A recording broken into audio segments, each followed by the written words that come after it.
5 നേരം നിസ്കരിക്കുന്ന ഒരു മുസൽമാനായ ഒരു കമ്മ്യൂണിസ്റ്റുകാരനായി പോയി ഞാൻ. അതല്ല ഇപ്പം തെറ്റ്, അതല്ല എൻ്റെ തെറ്റ്. എനിക്ക് നിസ്കരിക്കാക്കാൻ പറ്റുമോ? ഇവരെ ബോധ്യപ്പെടുത്താൻ, ഈ എൻ മോഹൻദാസിനെ ബോധ്യപ്പെടുത്താൻ പറ്റുമോ? പാർട്ടി മീറ്റിംഗ് നടക്കുകയാണെങ്കിൽ ബാങ്ക് വിളിച്ചാൽ ഞാൻ നിസ്കരിക്കാൻ പോകും. അത് കഴിഞ്ഞ് ഞാൻ തിരിച്ചു വരും. അതിന് ആർജവം എനിക്കുണ്ട്. ഇസ്ലാം എന്താ? ആദ്യം വരെ ഇസ്ലാം പഠിക്കണം. ഇസ്ലാം പറഞ്ഞ ഭീകരതയാണല്ലോ. ഇസ്ലാമിൽ ഒരു കൃത്യമായ ഹദീസ് എന്താ പറയുന്നത് നിങ്ങൾ? ഈ ലീഗിന്റെ നേതാക്കന്മാർക്ക് നിങ്ങൾ പറഞ്ഞു കൊടുക്കണം. അവർ പറയണം അവരെന്തിനെങ്ങനെ ഭയപ്പെടുന്നത്.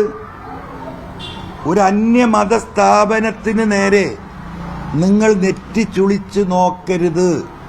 ഒരു മുസൽമാന് റസൂൽ നൽകുന്ന നിർദ്ദേശമാണ് നെറ്റിച്ചുളിച്ച്. നല്ലൊരു അമ്പലം കണ്ടു, പണ്ടാറടക്കാട്, ഒന്ന് പറയാൻ പാടില്ല, നെറ്റിച്ചുളിച്ച് നോക്കരുതെന്ന് പറഞ്ഞു. നല്ലൊരു ക്രൈസ്തവ ദേവാലയം കണ്ട് അതിലെ നോക്കിയിട്ട് നിങ്ങൾ നെറ്റിച്ചുളിച്ചത് ഒരു അമർഷം രേഖപ്പെടുത്തരുത്. അതാണ് ഇസ്ലാം. മനസ്സിലായോ? ഞാൻ അതിന്റെ ഭാഗ അല്ല. ഇവരിത് പറയുമ്പോഴേക്ക്, ചാപ്പ കുത്തുമ്പോഴേക്ക് പേടി ഒളിച്ചിട്ട് ജനങ്ങളും വേണ്ട, സമുദായം വേണ്ട, പള്ളിയും വേണ്ട, മദ്രസയും വേണ്ട, ചർച്ചും വേണ്ട എന്ന് പറഞ്ഞ ഓടിനോടത്തിലല്ല ഞാൻ 5 നേരം നിസ്കരിക്കണ മുസൽമാൻ 5 നിസ്കരിക്കും. ഇവിടുത്തെ മതേതരത്വത്തിന് വേണ്ടി ഞാൻ പോരാടും. അതാണ് എന്നെ പഠിപ്പിച്ചത്. തൊട്ട അയൽവാസി അവന്റെ ജീവനും സ്വത്തിനും സംരക്ഷണം നൽകാൻ കഴിയാത്തടത്തോളം നീ മുസ്ലിം അല്ല എന്ന് പറഞ്ഞ്. അയൽവാസിയായ മുസ്ലിം എന്നല്ല, അയൽവാസിയായ മനുഷ്യൻ. അവന്റെ സ്വത്തിനും അവന്റെ ജീവനും സംരക്ഷണം കൊടുക്കാൻ കഴിയാത്തവൻ മുസൽമാൻ അല്ല. അതാ ദീൻ, അതാണ് ഇസ്ലാം. പറയാൻ ധൈര്യം വേണം. മനസ്സിലായോ? പറഞ്ഞുകൊണ്ടേയിരിക്കും. വെറുതെ വരട്ടെ തടുക്കാൻ.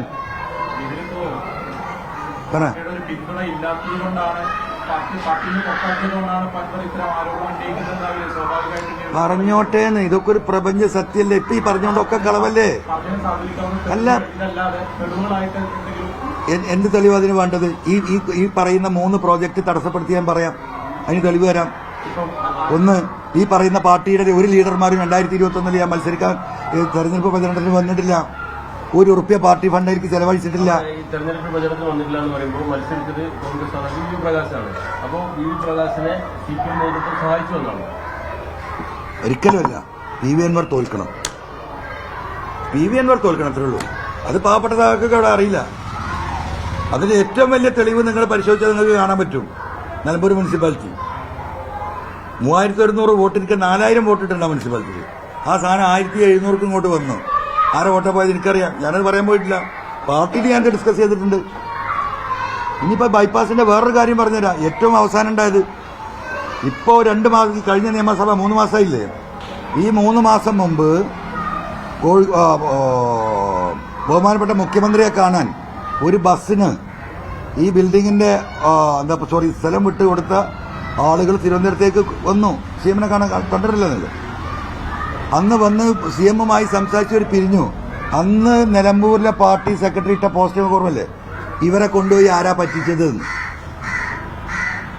ഇവിടുന്ന് പോയ ആളുകൾ, ഈ ഭൂമി വിട്ടുകൊടുത്ത ആളുകളും MLAയും നിന്ന് മുഖ്യമന്ത്രിയുടെ ഓഫീസിൽ പെട്ടെന്ന് ഈ പ്രശ്നങ്ങൾ 18 കൊല്ലമായി ഞങ്ങളിതിൽ കാത്തിരിക്കുന്നു, ഞങ്ങൾക്ക് തരാനുള്ള പണം തരണമെന്ന് കൊടുക്കുന്ന അഭ്യർത്ഥന പാർട്ടിയുടെ Nilambur local secretary Haridas post ചെയ്തിരിക്കുക. ആ ഫോട്ടോ ഇട്ടിട്ട് ഈ സാധുക്കളെ ആരാണ് കൊണ്ടുപോയി പറ്റിച്ചതെന്ന് ഓർമ്മല്ലേ? നിങ്ങൾ വാർത്ത കൊടുത്തല്ലോ.